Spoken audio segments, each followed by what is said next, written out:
नमस्कार। स्वागत है आप सभी का हमारे चैनल पर। आज हम एक गंभीर विषय पर चर्चा करने के लिए उपस्थित हैं। यद्यपि यह विषय राजनीति से संबंधित है, परंतु उससे भी ज़्यादा यह उत्तराखंड के से संबंधित है। इसलिए इस विषय पर चर्चा करने के लिए हम आए हैं। और जब से यह विषय उठा है, हम लोग देख रहे हैं सोशल मीडिया इत्यादि पर जो भी बयानबाजी हो रही है। पहले तो इस विषय पर हमारा बोलने का कोई मन नहीं था। उस विषय को देख कर के ही मन में बहुत वेदना हो गई थी। जो उत्तराखंड की विधानसभा में उत्तराखंड के संसदीय कार्य मंत्री द्वारा बद्री नारायण के विधायक के साथ जो व्यवहार किया गया, वो बड़ा अशोभनीय लगा और उसको देख करके बड़ा दुख भी हुआ। हम किसी पार्टी के पक्षधर नहीं हैं। उत्तराखंड के परिप्रेक्ष्य में न तो हम कांग्रेस के समर्थक हैं, न भाजपा के समर्थक हैं। ये दोनों राष्ट्रीय पार्टियां उत्तराखंड में सत्ता का खेल खेलती हैं, सत्ता खेल रही हैं। यद्यपि मेरी इन विचारों से हमारे जो मित्र भाजपाई हैं या जो कांग्रेसी हैं, इनको दुख हो सकता है, परंतु यह बात कहनी अति आवश्यक है। हम जब से उत्तराखंड बना है 2000 सन से नवंबर में, तब से ही हम कहते हैं कि उत्तराखंड में उत्तराखंडियत होनी चाहिए। और उत्तराखंड के विधानसभा में जो संसदीय कार्य मंत्री द्वारा व्यवहार हुआ, उससे भी ज़्यादा दुखद व्यवहार उत्तराखंड के विधानसभा अध्यक्ष का था। इस बात को कहने में हमको कोई किसी प्रकार का न भय है। भय, लोलुपता, लोभ, इन सब से ऊपर उठ करके यह बात कह रहे हैं। हमको विधानसभा अध्यक्षा जो हैं, महिला हैं, उनका सम्मान है। उनके पूज्य पिताजी ने उत्तराखंड के लिए बहुत कार्य किया है, वो सम्माननीय है।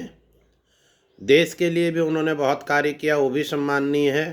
परंतु वह ऐसे पिता की पुत्री हैं, तो उनको उनके हर व्यवहार को, दुर्व्यवहार को क्षमा कर देना ये ठीक नहीं।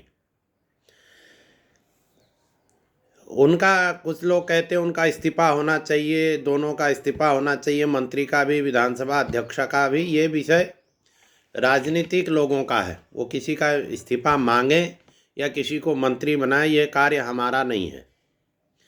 हमारा कहने का तात्पर्य है, पहाड़ और मैदानवाद ये ठीक नहीं है करना। बद्रीनारायण के जो विधायक हैं, उन्होंने किसी ऐसी इस प्रकार की बात नहीं कही कि जिससे मैदानवाद और पहाड़वाद हो रहा हो। परंतु संसदीय कार्य मंत्री द्वारा जो व्यवहार हुआ, वो वास्तव में पहाड़ के लोगों के लिए उनका जो व्यवहार है, उनके जो मन की इच्छा है, वो ठीक नहीं है। यह पहाड़ी राज्य है और ये राज्य की मांग ऐसा नहीं कि 1994 में ही उठी। जो अभिलेखों के द्वारा जानकारी प्राप्त होती है, 1952 में ही नेहरू जी के सामने यह बात रखी गई थी कि पर्वतीय राज्य को अलग राज्य बना दिया जाए, उत्तराखंड को अलग राज्य बना दिया जाए। 1994 में आंदोलन हुआ, हम लोगों ने देखा। हम लोग उस समय छोटे थे और आंदोलनों में जाया भी करते थे। यद्यपि हमने इस प्रकार का कोई प्रमाण पत्र नहीं लिया कि हमने आंदोलन में भाग लिया, और हमको उसका प्रमाण पत्र चाहिए भी नहीं। जो उत्तराखंड का सपना देखा था डीडी पंत जी ने, जिस उत्तराखंड का सपना देखा था स्वर्गीय श्री विपिन चंद्र त्रिपाठी जी ने, वह उत्तराखंड ये लोग नहीं बना पाए। दोनों राष्ट्रीय पार्टियां इन विषयों में अभी तक अनुत्तीर्ण हैं, फेल हो गई हैं। उत्तराखंड में जो भौगोलिक स्थिति नित्य जो यहाँ के परंपराएं नित्य प्रति बदलते ही जा रही हैं, ऐसा नहीं होना चाहिए था। यहाँ की संस्कृति पर कुठाराघात किया जा रहा है, नित्य प्रति यहाँ बाहर के लोगों को बसाया जा रहा है। जो 1 साल रह उत्तराखंड में उसको यहाँ का स्थायी निवास प्रमाण पत्र मिल जाएगा। इस प्रकार की जो ये बातें हो रही हैं, और भू कानून जो अभी तक अंधेरे में है, जिसके विषय में कोई चर्चा ये राष्ट्रीय पार्टियां नहीं करती, दोनों की दोनों। और जो बद्रीनारायण के विधायक हैं, यदि उनके लिए भी मैं कटु शब्दों का प्रयोग कर रहा हूँ, यदि उनको इतनी वेदना है कि पहाड़ के लोगों के साथ में दुर्व्यवहार हो रहा है, तो उनको तो पार्टी छोड़ देनी चाहिए। उनको उस पार्टी को ही छोड़ देना चाहिए जिसका निर्देशन दिल्ली से होता है। हमको तो उत्तराखंड में ऐसे लोग चाहिए थे जो देहरादून या गैरसैंण में बैठ करके निर्णय लेते, जिनका हमारे भाग्य का निर्णय दिल्ली वाले करते हैं, दिल्ली में बैठे हुए राष्ट्रीय दलों के लोग करते हैं। ऐसा यह ठीक नहीं है। मैंने एक बार, जो इस समय कांग्रेस के विधायक, कांग्रेस के अध्यक्ष हैं उत्तराखंड में, मेहरा जी रानीखेत से विधायक भी रहे, उनसे पूछा एक जगह में, उनके और हमारी मुलाकात हुई। मैंने कहा कि ये बताइए कि दक्षिण के राज्यों ने इतनी उन्नति करी, उनके यहाँ आईआईटी और इत्यादि बहुत से ऐसे इंस्टीट्यूट हैं, यहाँ से लोग चेन्नई जाते हैं, बेंगलोर जाते हैं, पूना में जाते हैं, उन्होंने इतना उन्नति करी, तो हमारा उत्तराखंड क्यों नहीं उन्नति करता है? हिमाचल प्रदेश भी पहाड़ी राज्य है, उसने इतनी उन्नति करी, तो हमारा उत्तराखंड इतना आगे क्यों नहीं बढ़ा? फिर भी पलायन क्यों हुआ? उनके पास कोई उत्तर नहीं था। मेहरा जी के पास में इस बात का उत्तर नहीं था। ये बात 2018 में मेरी उनकी मुलाकात रानीखेत के एक बित्थड़ गांव में हुई थी, श्रीमद् भागवत के चर्चा के दौरान, और मैंने उनसे पूछा था।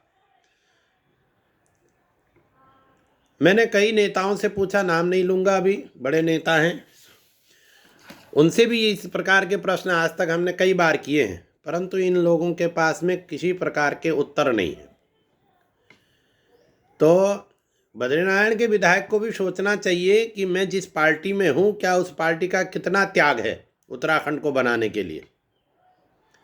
बीसी खंडूरी जी का बहुत बड़ा त्याग है, हमने देखा है। जिस समय 1994 में उत्तराखंड में आंदोलन हो रहा था और यहाँ आगजनी हो रही थी, जगह जगह लोगों को मारा जा रहा था। उत्तर प्रदेश में मुलायम सिंह की सरकार थी, उत्तर प्रदेश ही उस समय था। रामपुर तिराहा कांड हम कभी नहीं भूल सकते, खटीमा का कांड नहीं भूल सकते, मसूरी में जो लोग मारे गए उन वीरों को हम कभी नहीं भूल सकते, जो वीर गति को प्राप्त हुए। महिलाओं के साथ में 2 अक्टूबर 1994 के दिन अर्धरात्रि में जो कुकृत्य मुलायम सिंह की सरकार ने करवाया, उसका आज तक दोषी पकड़ा नहीं गया, और उल्टा मुलायम सिंह को भाजपा वालों ने पद्मश्री दिया। भाजपा ने उसी मुलायम सिंह को पद्मश्री दिया, उसको पद्मश्री दे करके देश का उतना बड़ा पुरस्कार उसको दिया गया है, मुलायम सिंह को। तो कहने का तात्पर्य यह है कि पहाड़वाद और प्लेन्सवाद का सवाल नहीं है, उसका मुद्दा नहीं है। मुद्दा यह है कि पहाड़ से इतना पलायन क्यों हुआ 2000 के बाद। जब हम इससे, तो कभी कभी ऐसा लगता है कि हम जब उत्तर प्रदेश में थे तो उस समय हम ज़्यादा अच्छे थे। क्यों हम लोगों ने आंदोलन किए? क्यों बिपिन चंद्र त्रिपाठी जी ने आंदोलन किया? क्यों डी शर्मा जी ने सोचा कि उत्तराखंड बने? इसलिए कि उत्तराखंड में अपने ही लोग अपने लोगों को घूस दें। यहाँ अपने लोग अपने ही लोगों को घूस देते हैं इस समय। ये सब हमारे लोग हैं और हम ही से घूस मांगते हैं। जिस समय कोई काम करना हो तो ये घूस मांगते हैं। जो यहाँ नदियों की स्थिति है, जो यहाँ इतने बड़े बड़े पहाड़ों को, आप बागेश्वर जिले में जाइए, इतने बड़े बड़े, क्योंकि मैं तो पुराण इतिहास का विद्यार्थी हूँ, मानस खंड का अध्ययन मेरा है,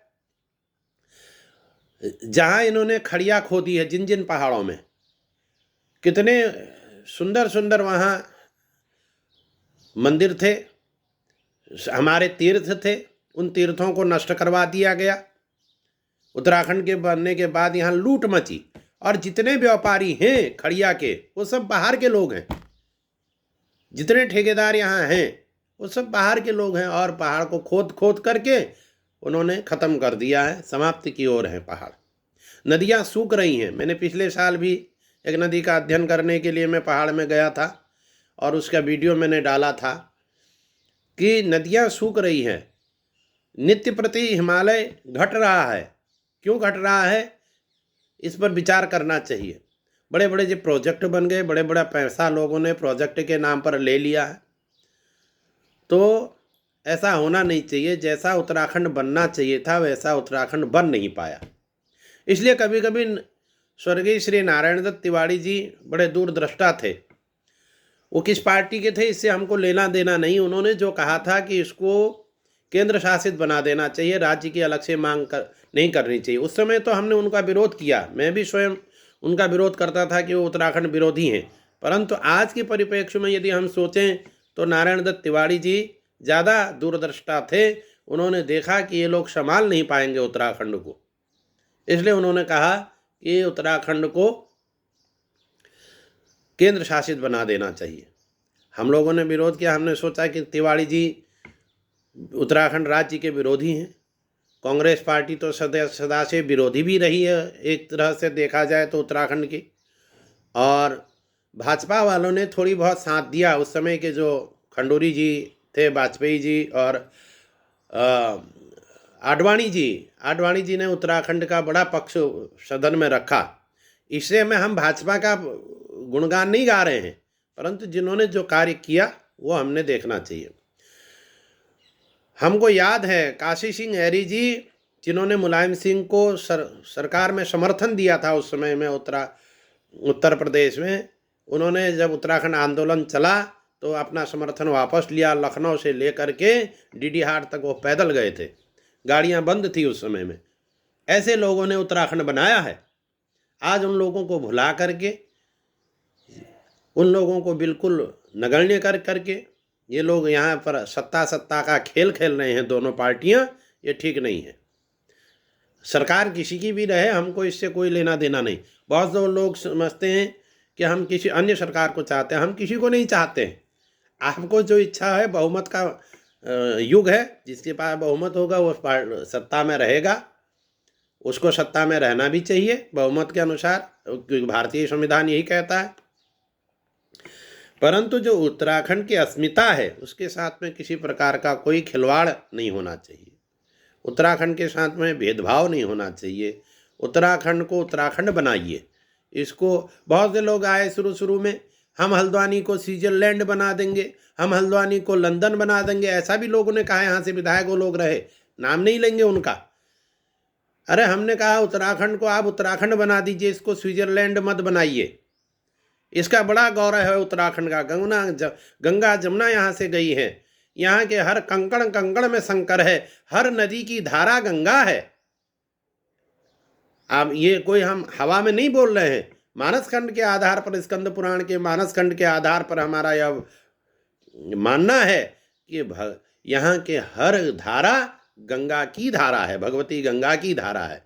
तो जिस गंगा ने पूरे देश को जीवन दिया, जहाँ बैठ कर के भगवान वेदव्यास ने 18 महापुराणों की रचना की, वेदों का विभाग किया, जहाँ बैठ कर के महाभारत ग्रंथ लिखा, ऐसी यह पावन उत्तराखंड की भूमि के साथ में इस प्रकार का व्यवहार, यहाँ के लोगों के साथ में इस प्रकार का व्यवहार जो होता है, और वो भी उत्तराखंड की विधानसभा में होता है, यह सब क्षम्य नहीं है। इसको क्षमा नहीं कर सकते।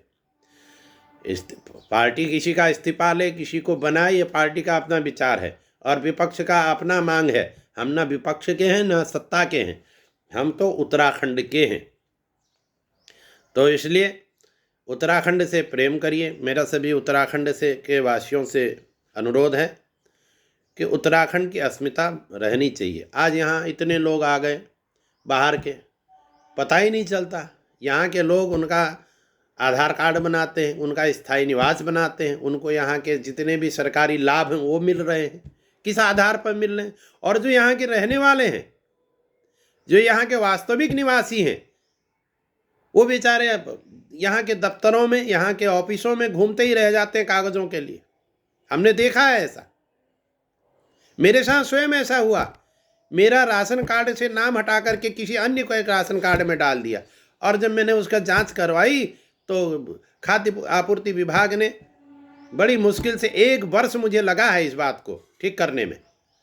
1 वर्ष मुझे अपने राशन कार्ड को ठीक करने में लगा स्वयं को, क्योंकि मैंने कहीं घूस नहीं दी। जिन्होंने भी मांगा, हमने उनका नाम भी नहीं लेना है और ना उन पर कार्रवाई करनी है। हमने तो क्षमा किया कि चलो ये भी उत्तराखंड के, हम भी उत्तराखंड के। ये हमारे साथ घटना घटी है। पिछले साल मार्च के महीने में मैं खाद्य आपूर्ति विभाग में लाल कुआं में गया अपना राशन कार्ड ठीक कराने। उन्होंने मुझसे कहा कि 1 महीने बाद ठीक हो जाएगा। फिर उसके बाद पता चला कि लोकसभा का चुनाव आ गया। फिर उसके बाद जो है होते होते होते वो भी मैंने अपने किसी स्वजन से कह करके, सुहृद से कह करके उसको दबाव बनवा करके ठीक कराया। बड़ी मुश्किल से वो ठीक हुआ।